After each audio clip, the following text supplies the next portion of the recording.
Take a deep breath. Know that you are loved. Take a deep breath.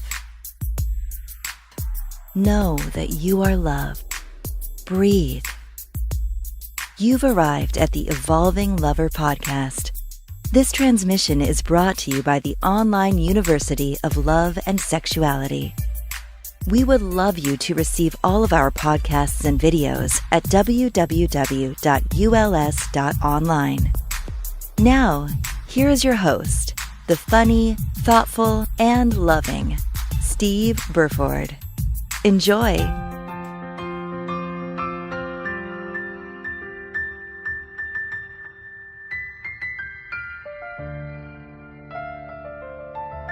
I'm here today with David Bruce Leonard, who I met on a Tantra and Sexuality conference in Poland a couple of weeks ago, and I was watching him speak and very drawn to what he does.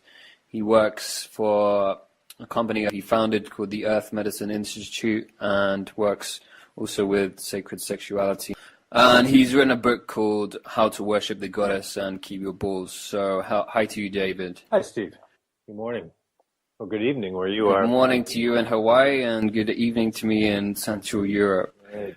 Yeah, it's great to have you here, and I was very drawn to your subjects around what you were talking about was how men and women communicate on a very visceral level when it comes down to the body and the mind. And I'd like to talk about some of those things with you today. So yeah, absolutely. Perhaps you can give a slight overview of where you've come on your journey with sexuality and what you do in the world right now before we start. Yeah, thank you. I'm a practitioner of traditional Chinese medicine, and I practice and teach Chinese medicine, which involves acupuncture, herbs, massage, diet, and qigong, martial arts. But sexuality is a very important piece of traditional Taoist practices, of which I'm a follower. And I've always, even when I was a teenager, I'm 58 now, but even when I was a teenager, I was actually would read books on Tantra and things way back in the Qing dynasty. So I was always very interested in sacred sexuality. And through my own curiosity about sexuality and through the studying of traditional medicines, I've just really seen how different cultures have created very similar, traditional cultures and traditional medicines have created very similar paradigms around how to navigate our nervous system and how to navigate our sexuality. So it's sort of an ongoing interest of mine, and I think it's really important when dealing with health issues to include sexuality. I don't think that it's something we can avoid navigating in our lives. Yeah, it certainly is, and it's one of those things that we're not really educated on in the mainstream, and we have to really go looking outside of the normal paradigms of where we get our information from to search out what is possible in our sexuality. And it's great that people like yourself are still writing the books that you write and speaking about the things you do, because it's very important for humanity to keep these teachings and alive. Yeah, it's interesting too, because I mean the very same force that when you cut yourself or you scrape yourself that heals your body is the same force that runs our libido or our sex drive. It's identical. There's no difference. It's the same energetic. So to if we want to be happy and healthy and balanced human beings, we have to embrace that force, that energy in us in all the ways that it manifests. Totally agree.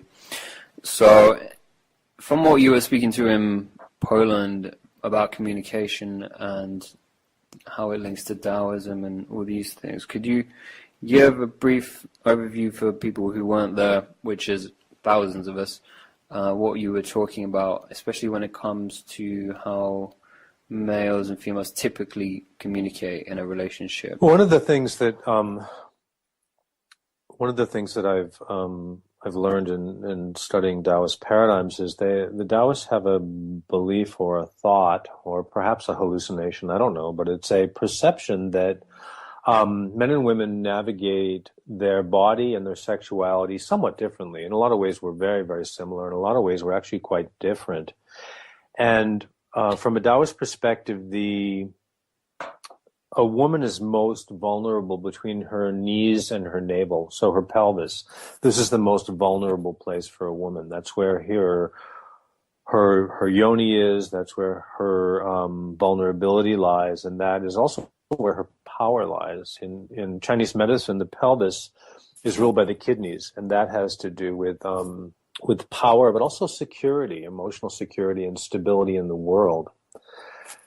As men, our vulnerability in general, there's obviously a lot of exceptions to this, but in general, as a gender, our vulnerability as men is between our neck and our navel. So our yoni, so to speak, our vulnerable places in our chest. And in Chinese medicine, that is both esteem, like our self-identity, our self-esteem, but also grief. The lungs rule grief. So as a man, we emit from our pelvis. Our energy goes outward from our pelvis and comes into our chest. As a woman, her energy goes out from her chest and comes into her pelvis. So in some ways we line up. When my energy as a man goes out, it wants to go straight for a woman's pelvis, her yoni. When a woman's energy goes out, it wants to go straight for my chest or my heart. So when we're navigating a sexual relationship with another gender, we, as men, the first place we want to go is to her pelvis. And the first place she wants to go is to our chest. So, and we see this all the time. You know, our men and women navigate their sexuality and their sex drive differently. So there's an old saying, men try to get sex through love, and women try to get love through sex, or is it vice versa? Anyway, men use sex as a way to access, women use sex as a way to access love through men, and men use love as a way to access sex through women. So, if I'm a man and the first place my intuition wants to take me is to a woman's pelvis, what I've got to do is I've got to go through her heart first and then down. If a woman wants to get to my heart, which is where she first wants to go, she has to access through my pelvis first and then up. So there's a match, there's a sort of an alignment in all that. So if I want to be an intelligent man or a man that's a bit savvy, I don't go straight for her pelvis because that's going to shut her down. You know, women often talk about men who are grabby. My instinct as a man is to go straight there. And her instinct as a woman is to go straight to my heart or to my chest. If I aggress at a woman's pelvis, if I really am very aggressive towards her pelvis, she will shut down. And you'll see a lot of women are traumatized in their pelvis. It's very, very common. Even if they haven't been assaulted, there's a lot of even just psychological, physiological trauma from living on the planet with men. A lot of men are traumatized in their heart and their chest. We, as men, we tend to, our tendency is not to be able to access our yoni or our chest because it's traumatized. So if I want to navigate to a woman's pelvis in a relationship, I have to be very gentle with her pelvis and with her stability and security. If a woman wants to navigate to my chest, she has to be very gentle not to do things that bruise my esteem or my self-image. So they say that, what do they say? Women need to be desired, men need to be admired. And that's a difference between the genders. I'm just wondering from my point of view, and wonder if you agree, is this awareness is very good, and I think as a man, I'm fully aware, growing up as a man, that you can feel there's this huge amount of energy around the pelvis area and the groin, just wanting to be, like you say, go towards a woman's pelvis. And that energy is very strong. And I think this awareness is crucial, but I don't believe, and I don't know if you believe, if this is set in stone. And I think for me, a crucial healing in the world is to be aware of what's happening and then form more balance in your body, and for men to be more attached to their hearts and opening their hearts rather than emitting all of their energy from their pelvis. Oh yeah, I absolutely agree. Absolutely. That's where our healing is.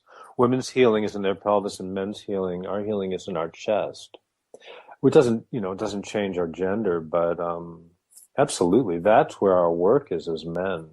Is we need to crack open our chest and feel what we're feeling. Because many men, I've done hundreds of men's groups, hundreds, and I've sat in and seen so many men do their work, and without fail, every single time, the number one thing that I see in men who are doing their work is they don't feel good enough. That our esteem, it's just there under the surface. Yeah, I remember you saying in Poland that inside every man there's this little boy who just does not think he's good enough. Yeah, and that's been my experience, except for sociopaths, but they don't usually come to men's circles. So yeah, there's this need to heal, and that I think you're absolutely right. That's where our healing is. If we're going to be more balanced, if I'm going to become fluent in the language of the feminine, not only in the world but also in myself, I have a language of the feminine in me that I need to embrace. I can only do it in a masculine way, but that doesn't mean that I don't need to do it. It's really crucial for me to find balance, to embrace that little boy and that inner feminine without getting too schmaltzy. Yeah, and I think it's critical for everyone, absolutely critical for everyone to listening, that we know this is the biggest healing in the world at the moment on an individual level. The realization that this masculine unconscious pelvic power is causing the wars and the rape and the destruction on this planet, and with this awareness that we can switch to our hearts is critical. This transmission is brought to you by the Online University of Love and Sexuality. We would love you to receive all of our podcasts and videos at www.uls.online.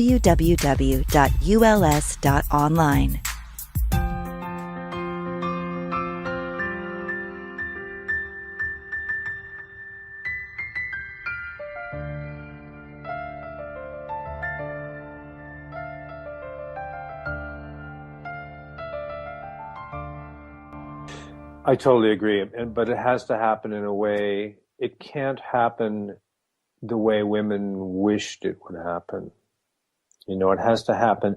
I cannot embrace my feminine side in any way besides through my masculinity. Otherwise, what my experience with men is when they embrace their feminine side without really embracing their masculine side simultaneously, it goes into shadow. They become passive aggressive. One of the things that I think is so powerful about the work I'm seeing men doing now, as opposed to 20 years ago, is they're not trying to become like women, and they're not trying to be the way women wished they were. They're becoming the way they are, and from that foundation, from that core masculinity, they're really embracing their feelings, and they're feeling them the way a man feels them. How does that look on a when you meet? Like, in other words, like in the 70s and the 80s, when a lot of young males were raised by feminists, women are rightfully afraid of men. Men can be very scary, and a lot of feminists raised their sons to reject their own masculinity, their own fire in the pelvis, the fire in the belly. You know, a lot of women that I know wish men did not have that kind of sexual aggression, wish we didn't have it. But it's there and it's built into us and we can't ignore it. All we can do is navigate it in a healthy way, which doesn't mean I have to act on it, right? I'm a man and my sacred work is to hold space and hold a container for a woman's femininity or for a woman's totality. But that doesn't mean that I don't want to fuck all these women that I see. I do. That's part of my masculinity. So from my perspective, I have to acknowledge that before I can even begin to embrace my feminine side. Because if I pretend that I don't want to have sex with all these women, I become passive aggressive. I will deny parts of myself that are true. So for me to embrace my feminine side, I really have to simultaneously embrace a healthy masculine, which means acknowledging my masculine nature, and then from that place, feeling my feminine side. So, I mean, what for guys listening especially, is that acknowledgement that men do want to sleep with everyone. And of course, we're generalizing, not all. Yeah. Yeah, we're definitely there is still generalizing. I think it's this biological thing that we just want this inbuilt in us that is predatory and wants to spread our seed as far and wide as possible. And I think this is just nature.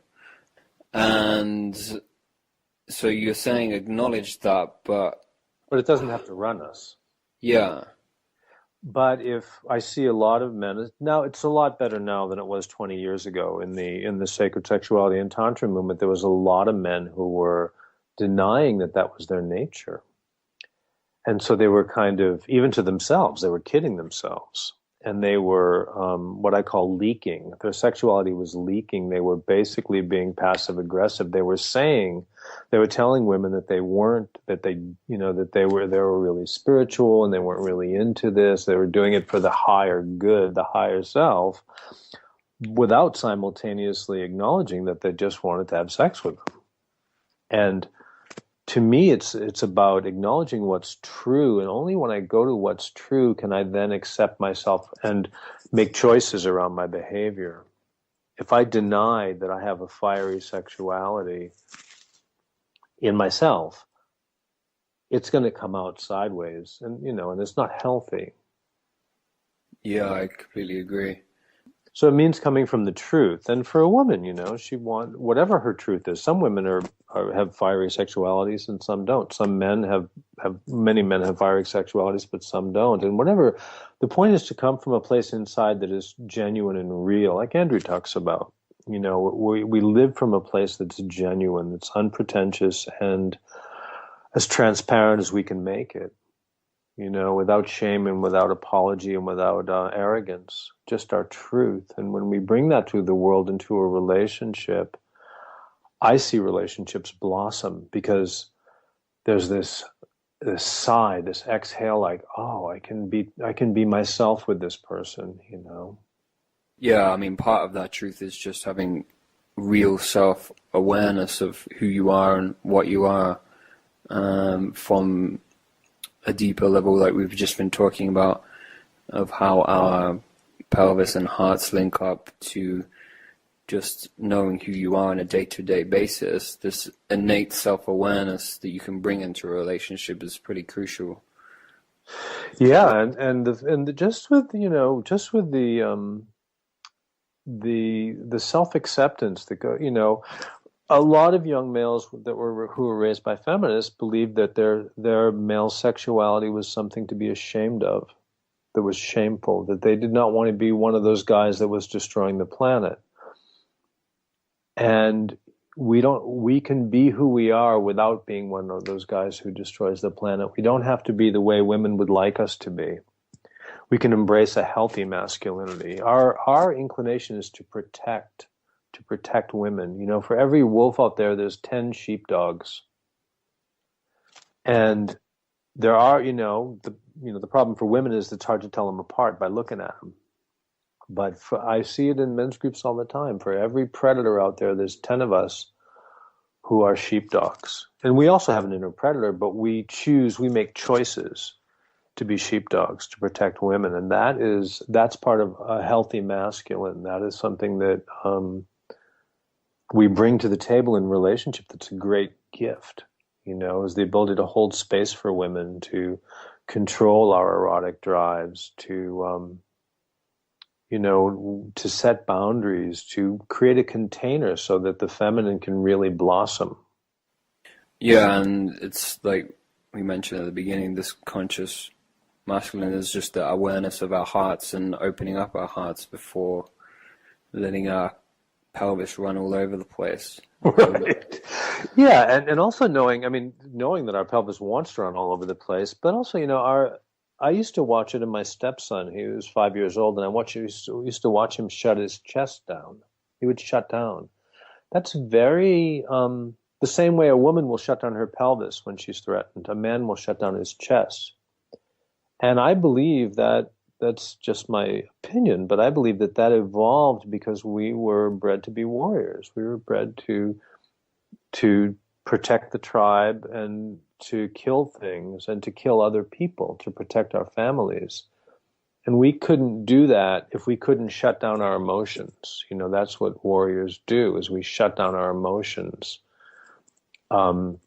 instinctively so that we could evolve. Well, now we don't, if we're not in a situation that requires violence, we don't need to do that.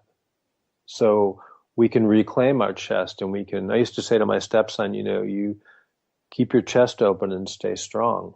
In other words, you can feel what you're feeling. It's not intuitive for us, but that's where our work is.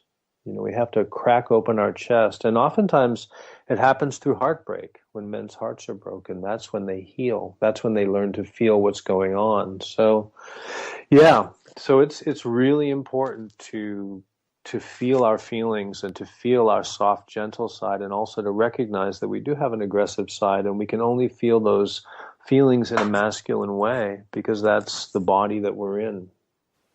I think you were starting to say there, but what are some of the ways that men can start opening their hearts more, whether they're in a relationship or they might not be in a relationship? Some of it is through connecting with other men who are similar, finding men that are models. Andrew and I really connected at the conference. I really like the way that man shows up. I think it's very genuine. Finding men that we resonate with, men who are not ashamed of their masculinity or their femininity. There's a group called Mankind Project I've worked with for many years, and they do initiations for adult males. You can find them at mankindproject.org. And Mankind Project has initiated over 75,000 men all over the planet, and getting them to reclaim both their balls and their heart, together. Another thing is to just be willing to self-confront. As guys, we always want to look good. We always want to look competent, and we especially want to look competent when we're not. But, we can put on our big boy pants, and we can be a grown-up and look in the mirror and acknowledge the truth of who we are. It doesn't mean going into shame. It means just recognizing that we are sometimes flawed, and sometimes we're, sometimes we fall short, and accepting that of ourselves and caring about ourselves, and while still taking responsibility for our quality of life and for our behavior. So I think those are really important pieces in the reclamation of what I call the sacred masculine. And what does a sacred masculine man really look like to you in 2014? Because there's so much confusion, I think, from a young age, from what a man is supposed to be like in society. We might take our role models from James Bond or like sports stars, or right. Where do we get our role models in society? We can't take it from presidents. We can't take it from anyone like that. No. No, we can't. I used to laugh. We'd see these hero movies where these guys would kill, 100 people, take their lives, and then make love with the woman at the end and be totally comfortable. And that's not real life. Men, when they take that many lives, are traumatized. They sometimes it's necessary, sometimes it's not, but there's almost always trauma unless they're a psychopath. So that's a healthy man is going to be traumatized. So you're right. There's no role models. No, we live in this paradigm where the narrative of the man, can't really call him a healthy masculine man, particularly, is just warped, and we don't know what we're supposed to be.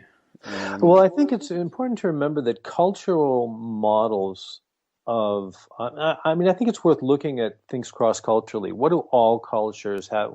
What do male role models in all cultures have in common? It's like the hero's journey, right? That Joseph Campbell talks about them. That is a really healthy masculine model. In men's circles, we have 4 archetypes. We have the king, the lover, the warrior, and the magician. And those are all healthy aspects of a male psyche. I think looking to those archetypes is a good place to start. A healthy king is a sovereign who blesses. He's somebody that, and there's plenty of other male archetypes. Those are just 4 of them. A healthy lover is somebody that can feel his chest, can open his chest. A healthy warrior is somebody that can draw a line in the sand. A man that self-confronts, who says, yes, I fucked up. I'm sorry. I apologize. I will do my best to make it right. I will do my best not to have that happen again. And also is willing to, classically willing to fight and die, for his family or for those he loves. That may not be physically, maybe it's metaphorical. Maybe it's just like, I'm willing to sacrifice my arrogance to be real for my family, And then a magician is the man. A healthy magician is a man that uses his intellect, that has discerning intelligence, that engages in the world. So in the world in a way that's savvy, in a way that's skilled. I think those archetypes are a good place to start looking. And there's a lot of books out there on healthy masculinity. One of the things that I happen to believe is that there is a bias against the healthy masculine in the press. That we have, on one side, we have women who are angry, who are feminists, understandably angry, but still angry and don't want to hear about men's vulnerability.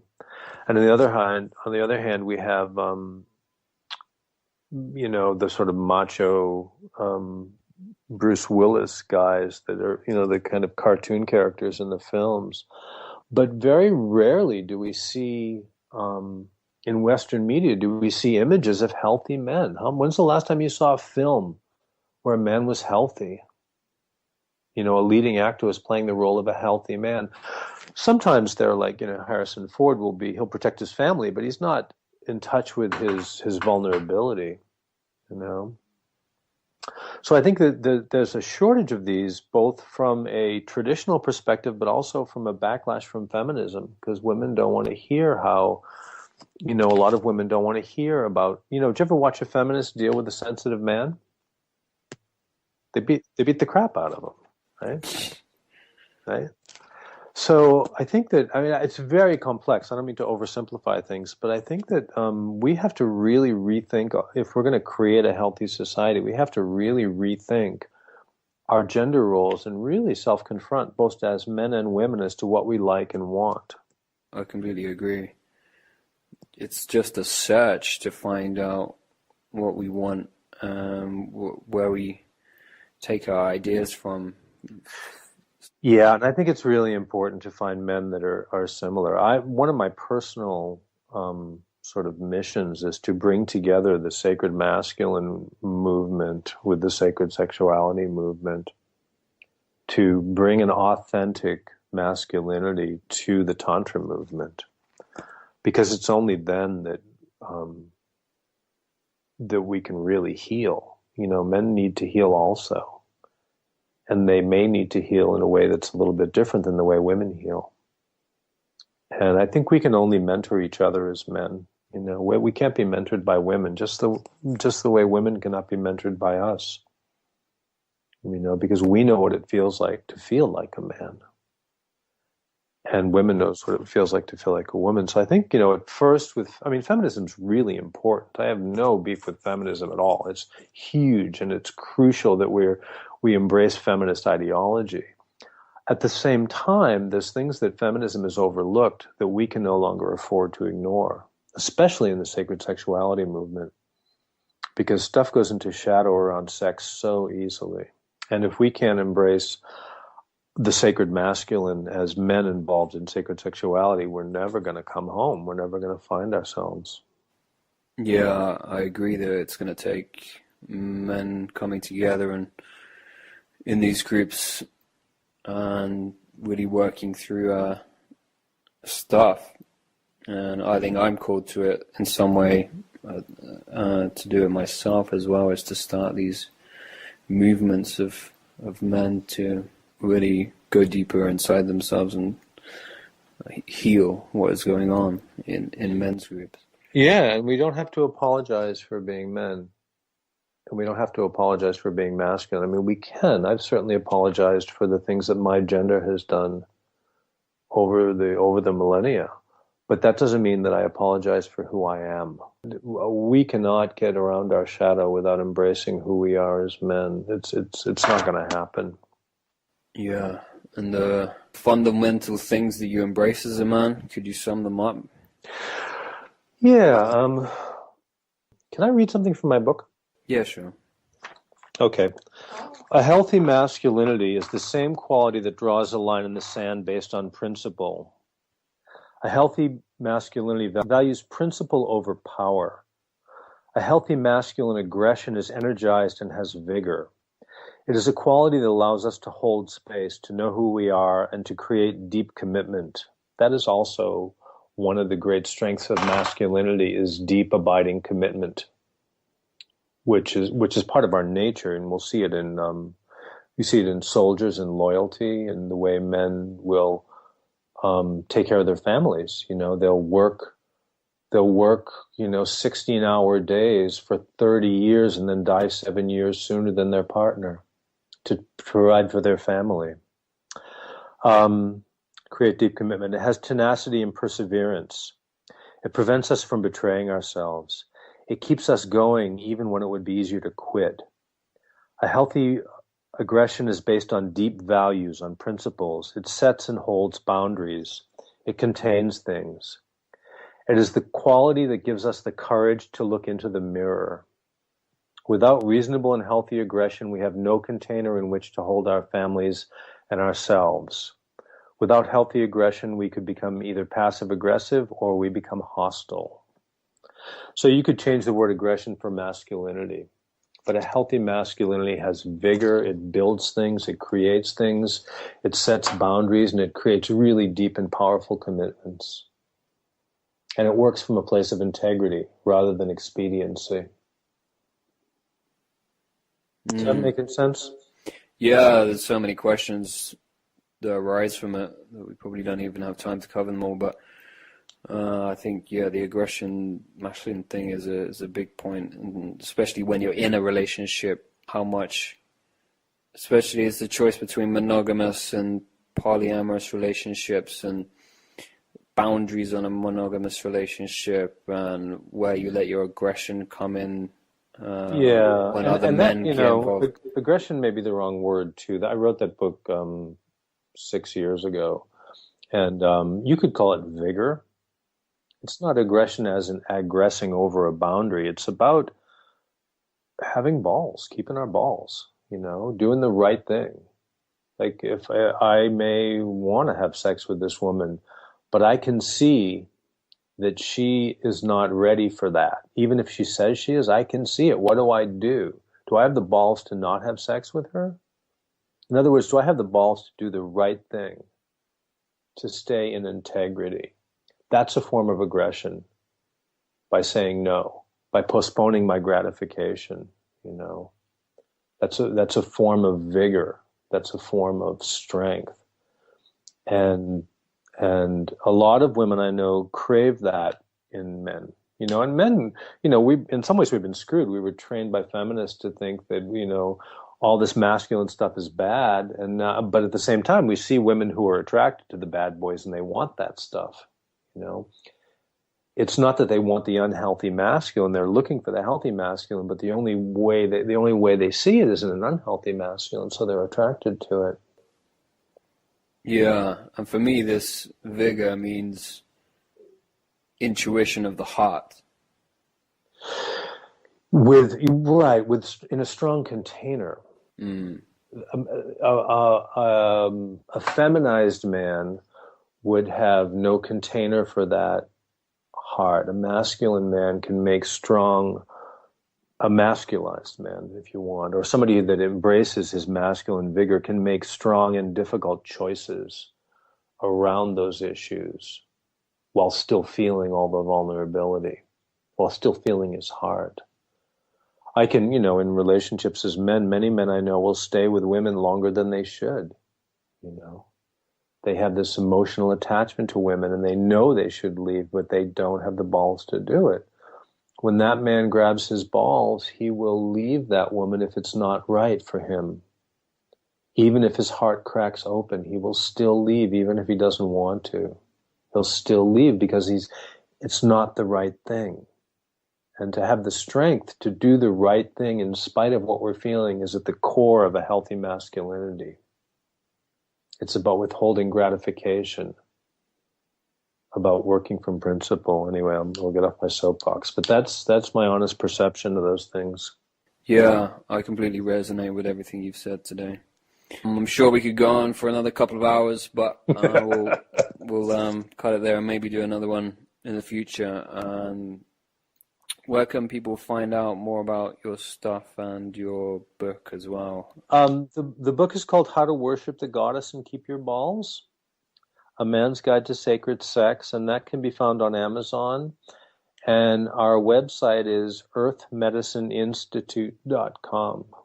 Yeah, I fully recommend checking his stuff out. I hope you've enjoyed listening to us today, and thank you so much, David, for taking your time. Thank you, Steve. Great to meet you. This transmission is brought to you by the Online University of Love and Sexuality. We would love you to receive all of our podcasts and videos at www.uls.online.